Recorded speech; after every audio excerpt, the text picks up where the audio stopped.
के बाद लोग ही प्राप्त होता है। इसलिए माता गायत्री सर्वश्रेष्ठ है। इसलिए माता गायत्री आप विभिन्न दिन के स्वरूपों की पूजा करेंगे, लेकिन माता गायत्री की पूजा करेंगे 24 देवियों की पूजा एक साथ हो जाती है, एक साथ पूजा आप कर लेते हैं। आइए विघ्न को दूर करने वाले भगवान महारानी गौरी का ध्यान करें। सर्वमंगलमांगल्ये सर्वार्थसाधिके शरण्ये त्र्यंबके गौरी नारायणी नमोस्तुते नारायणी नमोस्तुते। शुक्लांबरधरं देवं शशिवर्णं चतुर्भुजं प्रसन्नवदनं ध्याये सर्वविघ्नोपशान्तये सर्वदा मंगलम्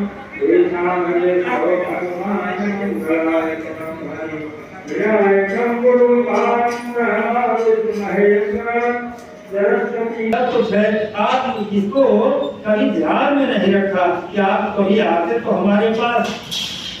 हम आज ले आए हैं खाली ब्लैंक दिए, क्या ले आए हैं? चेक बुक ले आए हैं और आपको ये समर्पित करते हैं। भर लीजिए, जितना आपको इसमें लेना है भर लीजिए। तो परम पूज्य गुरुदेव ने कही बात पूछा, भैया आपको ये धन मिला कहाँ से? उन्होंने कहा ये धन तो भगवान दिया करता है, तो भगवान ने दिया है। परम पूज्य गुरुदेव का जवाब था, परम पूज्य गुरुदेव ने कहा कि अरे ये धन भगवान से आपको मिला है तो ठीक है, भगवान से मिला है तो आप माध्यम क्यों बने, आप उसके द्वारा हमसे क्यों मांगे? तो भगवान से हमारा सीधा नाता है, हम भगवान से मांग लेंगे, भगवान से मांग लेंगे। तो भगवान से मांगने वाले तो तमाम लोग हैं, उसी मांगने वाले में आप भी अपना नाम लिखा रहे हैं। हम आपसे मांगे, हम भगवान से मांगेंगे। तो आप कहाँ दरबार में बैठे हैं? माता गायत्री के दरबार बैठे हैं। कहाँ बैठे हैं? प्रज्ञा की पट्टी में बैठे हैं। ये तपोस्थली है, ये पुण्य स्थल है जहाँ साप्ताहिक यज्ञ हुआ करता है, बराबर यहाँ करोड़ों करोड़ों मंत्र का जप हुआ करता है और जहाँ अखंड दीप जला करता है वो स्थान सिद्ध हो जाता है, सिद्ध हो जाता है। तो आप भी ऐसा करके देखिए, अपने घर को सिद्ध करने के लिए अखंड दीप जला के देख सकती हैं, तप करके देख सकती है। तप का मतलब तपना, तप जाना, तितिक्षा करना। हम नहीं, जैसे आपने नियम लिया था कि नौ रातें आई हैं, 9 रात आई है तो 9 रात को हम क्या करेंगे? नियमबद्ध जीवन जिएंगे, हम तपेंगे, तितिक्षा करेंगे और मजाल क्या कि जीवा हमारी बात को न माने, मजाल क्या कि जो हम कहें और न माने और बाजार में घूमने चली जाए, वहाँ अच्छा समोसा दिख रहा है, अच्छा मिठाई देख रहा है, उसको पान करने में लग जाए। नहीं साहब, 9 दिन की नवरात्रि से मैं तो आप लोगों ने लहसुन प्याज भी बंद कर दिया होगा। संभवतः ऐसे ही होता है क्योंकि आपने नियम लिया, आपने संकल्प लिया है और संकल्प लेकर के जो संकल्पित व्यक्ति होता है उसके संकल्प में विकल्प नहीं होता। उसने संकल्प ले लिया है तो मुझे हलवा पूरी बंटवाना है, उसने संकल्प ले लिया है मुझे 10 भाइयों के पत्थर को उठा देना है, उसने संकल्प लिया है थोड़ी देर झाड़ू लगा देना है। हम पैसे से कमजोर है तो कोई बात नहीं, हम क्या करेंगे? थोड़ी सेवा कर देंगे। किसके द्वारा? कौन ये सेवा करने की शक्ति दिया? भगवान ने दिया। तो भगवान की शक्ति भगवान में लगा दो, भगवान के काम में लगा दो, तो फिर क्या बन जाए? आनंद आ जाए, आनंद आ जाए, आनंद आ जाए। लेकिन इस सब के थोड़ा सा इन सब के बीच में एक बात आती है जिसका नाम है अहंकार, जिसका नाम है अहंकार। अरे हम घरे बढ़वाने घरे कहीं हम कुछ ही बढ़नी उठा हो, मंदिर के दरवाजे गोबर पड़ा है, अरे हम गोबर का ही है क्या? गोबर का हम मित्रों, बहनों, भाइयों, बेटों, तुमसे हम ये कहना चाहते हैं 4 ही जगह स्थान है जहाँ पुण्य प्राप्त किया जा सकता है। पहला गंगा, गौ, गायत्री, गीता, ये 4 माताएं हैं जिनके दरवाजे जाकर के आप पुण्य अर्जित कर सकते हैं। कहीं कभी दुष्कर्म हो जाए, पाप हो जाए, अत्याचार हो जाए, माँ गंगा से क्षमा चाहते हैं, आप मांग लेते हैं, गंगा का नाम लेते ही पवित्र हो जाते हैं, गंगा स्नान करके आप धर्मशील हो जाते हैं। और माता फिर कौन है दूसरी माता? माँ गौ माता। गौ माता, आज गौ माता की क्या दशा हो रही है, दर मारी जा रही है, दर ठोकरें खा रही है। वो आपका खेत चढ़ने के लिए वो उनका भी मन करता कि ना खाएं हम, लेकिन क्या करें, पेट जलता रहता है, मजबूरी में जाकर के नहीं देखती है कि हम क्या खा रहे हैं, अवश्य खा रहे हैं कि नहीं खाने वाली चीज खा रहे हैं, और खा लेती है। और खाने के बाद जब मुंह उठा के देखती है तो रखवाला खड़ा होता है, वो डंडा उठा के उसको पीटना शुरू कर देता है, पीटना शुरू कर देता है। तो ये आज गौ माता की ये दशा है। ऐसे गौ माता को और फिर आपको पुण्य स्थली में ले जाने के लिए माता गायत्री है। क्यों? ये सद्बुद्धि की देवी है, सद्बुद्धि क्या करती है, और सद्बुद्धि दे करके आपको जीवन में थोड़ा सा प्रकाश लाने की कोशिश करती है। लेकिन वही मैंने शुरू में बताया कि इसमें कौन आड़े आता है? आज चला ठीक है, ये फलाने के मंदिर दिया काल हम चली वहाँ, हम चला जा। ये किसका नाम है? इसका नाम है अहंकार। अहंकार, अहंकार इंसान को कहां से कहां पहुंचा देता है। ईगो, ईगो कहते हैं, ईगो अंग्रेजी में ईगो कहते हैं। तो आज ये कहां से कहां ले जाता है। एक कहानी के माध्यम से आप सुने। ये कहानी एक महाराज चांददेव, फिर हम आपको गीत की तरफ ले चलेंगे। एक कहानी हम आपको बता दे रहे हैं। एक चांददेव महाराज थे, उन्होंने 1400 वर्ष तक तपस्या किया था, 1400 साल। और 1400 वर्ष तक तपस्या करने के बाद मुर्गों के ऊपर बैठ करके, बैठ जाओ बैठ जाओ, जब बैठ। ये कहानी सुने शायद आपके काम की है, इसलिए कहानी के माध्यम से हम आपको कुछ देना चाहते हैं। हमारे ऋषियों ने का मन ऐसा बना है, जिन्होंने कुछ देने का मन बनाया है आपको। तो चांददेव महाराज मुर्गों के ऊपर बैठ करके अपने साधना किया करते थे, और उनके शिष्य उनके पास बैठे रहते थे। एक रोज ऐसा था, चांददेव महाराज साधना में बैठे थे, नेत्र उनके बंद थे, और मुर्गों के ऊपर एक नन्ही सी बालिका आई और हाथ को ऐसे फेरा, सारे मुर्गे जीवित होकर के चले गए। सारे मुर्गे जीवित होकर के चले गए। जब उन्होंने आँख खोला समाधि से बाहर हुए, तो उन्होंने कहा, अरे आज तो कोई मुर्गा ही नहीं है। शिष्य ने बताया, नहीं महाराज, मुर्गे तो यहाँ बहुत थे, जिनको भी कष्ट पड़ता था, जो मुर्गा की स्थिति में हो जाते थे, वो यहाँ आया करते थे, और आपकी समाधि खुलने के बाद वो प्रसन्न होकर के चले जाया करते थे। आज उन्होंने जब समाधि स्थल से अपनी आंखें खोली तो उन्होंने देखा कोई मुर्गा नहीं। तो उन्होंने ध्यान से देखा तो एक लड़की आई और सब मुर्गों के हाथ, सर पे हाथ फेरा, और वो मुर्गे जीवित होकर चले गए। उन्होंने फिर ध्यान से देखा, उन्होंने कहा, अच्छा ये तो मुक्ताबाई बहन है, संत ज्ञानेश्वर के रूप की जन्म ले चुकी है। फिर क्या था, उन्होंने उनसे ना रहा गया, तो उन्होंने कहा, हम मिलने चलते, संत ज्ञानेश्वर महाराज से मिलने चलते। और मिलने के लिए उन्होंने क्या किया, एक चिट्ठी लिखना शुरू किया, एक पत्र लिखना स्वीकार किया। उन्होंने एक कागज लिया और कागज पर पहले लिखना शुरू किया, आदरणीय। अरे साहब, आदरणीय तो नहीं लिखा जाता, ये तो हमसे छोटे हैं, इनको आदरणीय लिखना ठीक नहीं है। तो उन्होंने सोचा चिरंजीव लिखते, चिरंजीव भी लिखना ठीक नहीं है। और उन्होंने सोचा कि चिरंजीव आदरणीय नहीं लिख पाते हैं, हमसे छोटे हैं, हम इनसे कितने तपस्वी 1400 साल से तपस्या कर रहे हैं, ये तो करना पैदाइश है इस चीज। उन्होंने फिर एक लिफाफे में पूरा कागज रख दिया और दे करके हरकारी को दे करके भेज दिया उनके पास। मुक्ताबाई बहन जब संत ज्ञानेश्वर महाराज जी दीवार पे ऊपर छत पे दीवार की मुहर थी, तो जो बैठे थे और हरकारा ले जाकर के पत्र देता है, उन्होंने देखा उसमें पूरा कागज रखा है। मुक्ताबाई बहन ने देखा, कहा, अरे चांददेव महाराज आज भी कोरे के कोरे रह गए हैं, क्यों? उन्होंने कहा, वो नहीं आए तो हम चलते हैं मिलने के लिए। उन्होंने शेर की सवारी किया और सांप का चाबुक बनाया, सांप का चाबुक बनाया। ऐसी सवारी किसी ने देखा नहीं था। हजारों लाखों लोग उनके पीछे पीछे पीछे हो गए, चलने लगे। और जब चांददेव महाराज जाने जब पहुंचने के करीब थे तो संत ज्ञानेश्वर को पता चला, अरे मुझसे मिलने से इतने बड़े तपस्वी आ रहे हैं, क्यों ना हम इनका आगे बढ़ के स्वागत करें।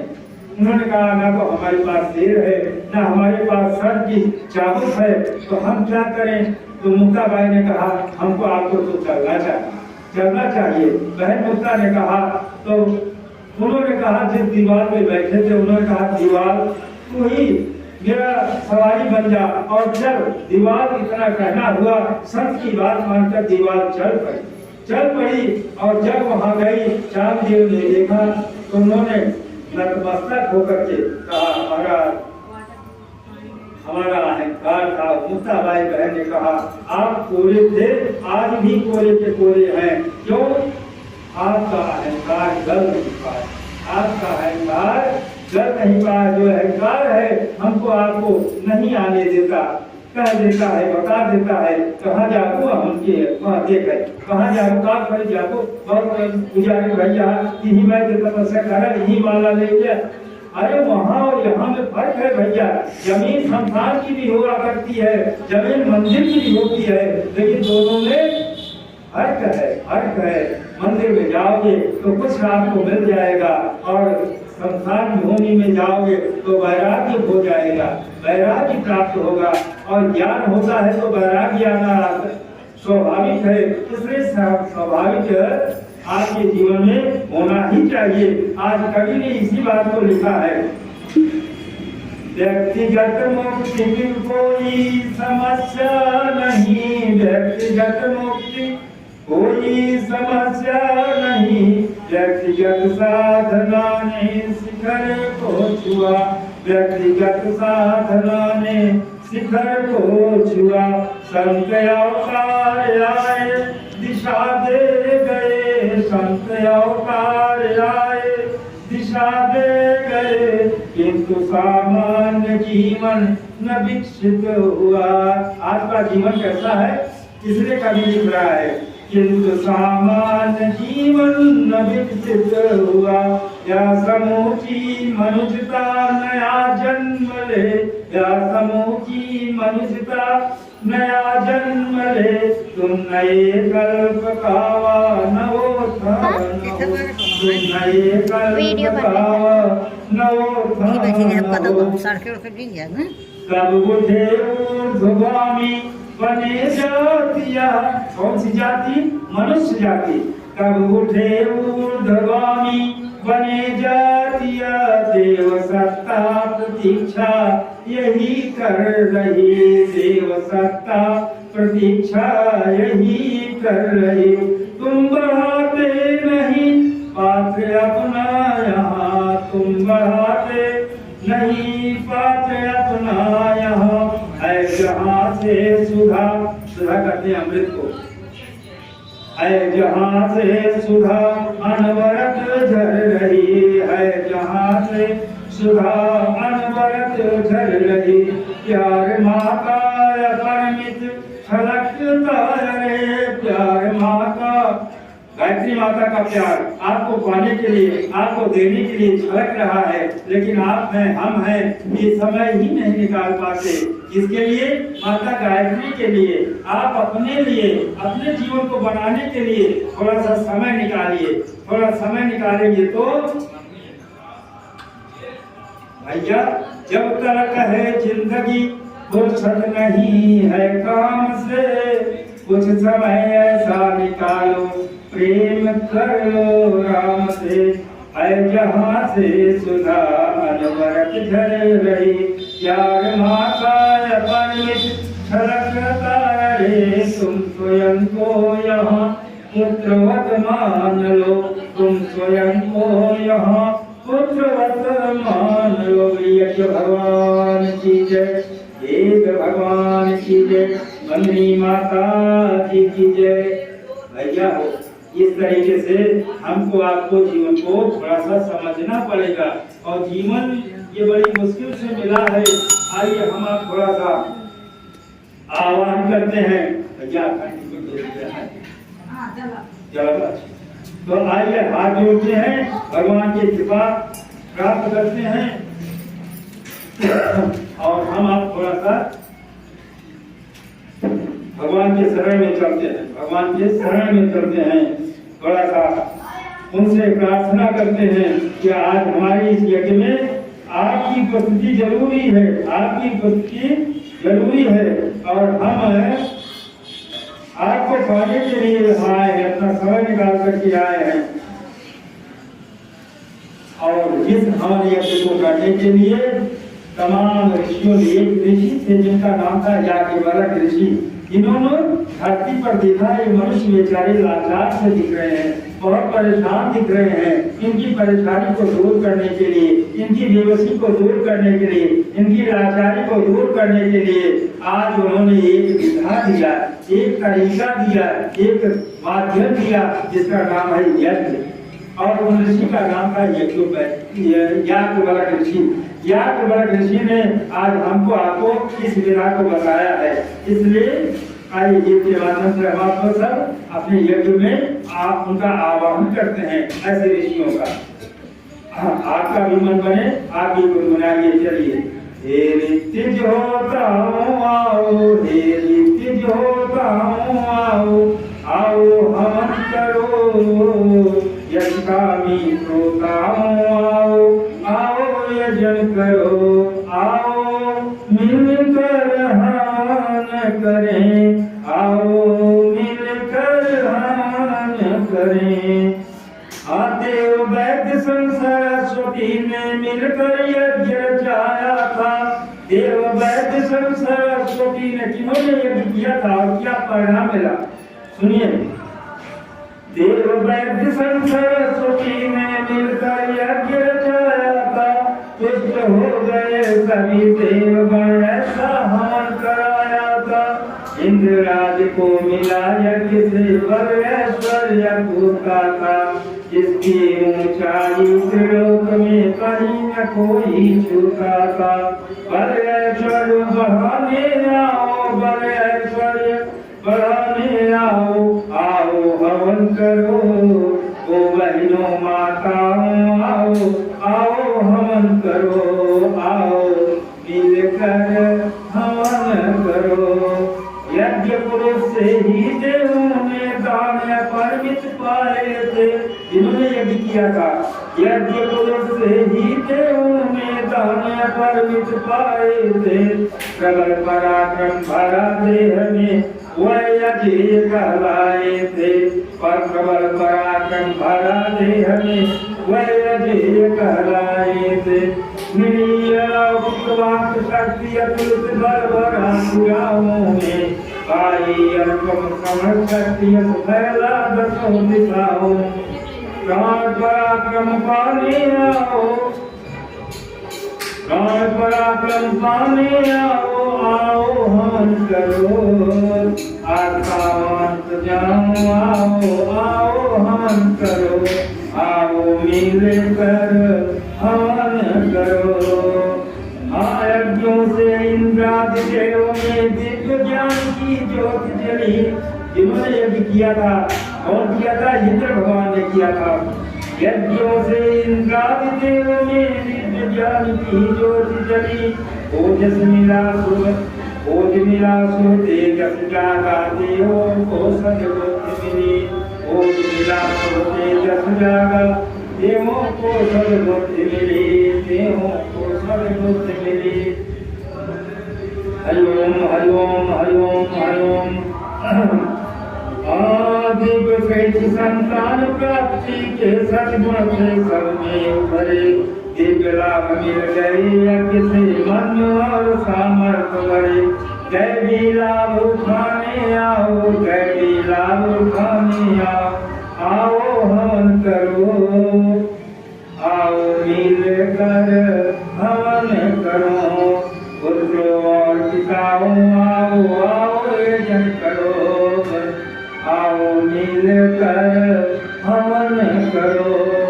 महाविष्णु जो सदियों से यज्ञ देव संतुष्ट हुए, रासों में इंद्रादि देव को पाकर वह पर पुष्ट हुए। दुष्कर्म महायज्ञ जो जीवन में अपनाता है, सुख समृद्धि दाता देवों का कृपा पात्र बन जाता है। दिव्य कृपा अपनाने आओ, दिव्य कृपा अपनाने आओ, आओ हवन करो।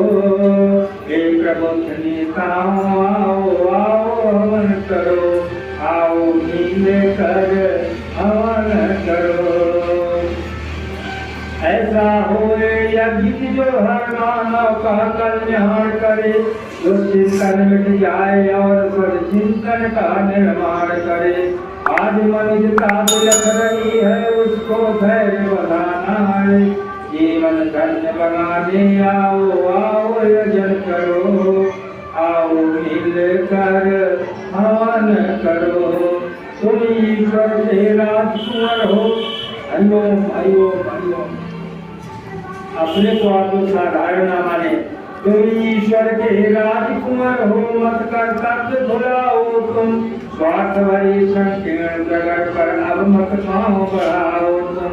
जन मंगल के लिए समर्पित जो कुछ भी कर जाओगे, दिव्य रूप से उसे असंख्य गुना यहाँ तुम पाओगे। जय भी भाव जगाने आओ, आओ यजन करो। नवयुग की प्रतिभाओ आओ, आओ हवन करो, आओ मिल कर हवन करो। भगवान की जय हो, वेद भगवान की जय हो, परम पूज्य भगवान की जय हो। हरि ओम हरि ओम हरि ओम हरि ओम। नारायण नारायण नारायण नारायण नारायण नारायण नारायण नारायण नारायण नारायण नारायण नारायण। ओम ब्रह्मांडं परम सुखदं केवलं ज्ञानमूर्तिं वक्रातीतं गगनसदृशं तत्त्वमस्यादिलक्ष्यम् एकं नित्यं विमलमचलं सर्वभीषादिभूतं भावातीतं त्रिगुणरहितं सद्गुरुं तन्नमामि। अखण्डानन्दबोधाय शिष्यसन्तापहारिणे सच्चिदानन्दरूपाय तस्मै श्री गुरुवे नमः। तस्मै श्री गुरुवे नमः। लक्ष्मीर्मेधा धरा पुष्टि गौरी पुष्टि कलाधृति एकाधिपाहि कविर्यस्ताभिर्मां सरस्वती। सरस्वत्यै नमो नित्यं भद्रकालै नमो नमः। वेद वेदांग वेदांग विद्यास्थाने देवचां आत्मस्तरीय पद पंकज भक्ति युक्ताये त्वां भजन्ति निखिलाः परविहाय। हे निर्जरा त्वमिह्यान्ति कलेवरेण गोहिन्यवायु गगनामुर्निर्मितेन। हम सब व्यास मंच पर बैठे हैं, हम सब प्रतिनिधि हैं, हम सब व्यास भगवान के योग्य नहीं है। तो व्यासाय विष्णुरूपाय व्यासरूपाय विष्णुवे नमो वैतरनिधये वासिष्ठाय नमो नमः। व्यासविशालबुद्धे वल्लारविन्दाय तपस्विने कवीमत्वया भावं चन्द्रपूर्णं चत्वारितो ज्ञानः प्रदीपा साधनं परिश्रीकरणम्। ॐ पुनाते वरं पौर्णं सोलस्य दुर्गा वारेण तत्त्वदासना। ॐ पुनस्तमादेव जनः पुनस्तमन्वाधिया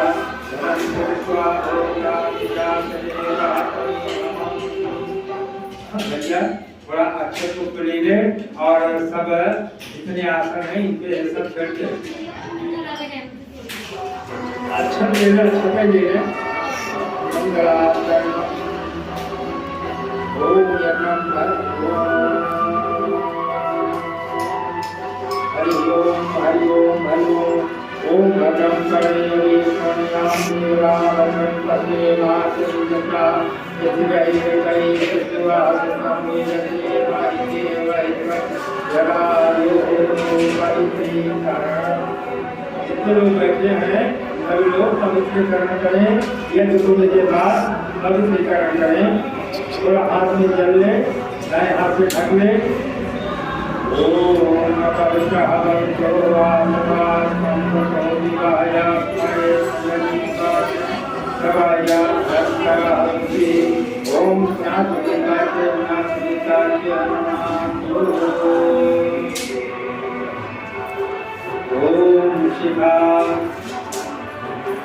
ओम भीमात्मन कले ओम मंगलपस्नामसि स्वाहा ओम मंगलपस्नामसि स्वाहा ओम सत्यमेतस्मै श्रीकाम स्वाहा शिखा का बंधन करे शिखा बंधन ओम चित्रपति महामाय चित्रपूजा समन्विते ईश्वरीय सुधामते जो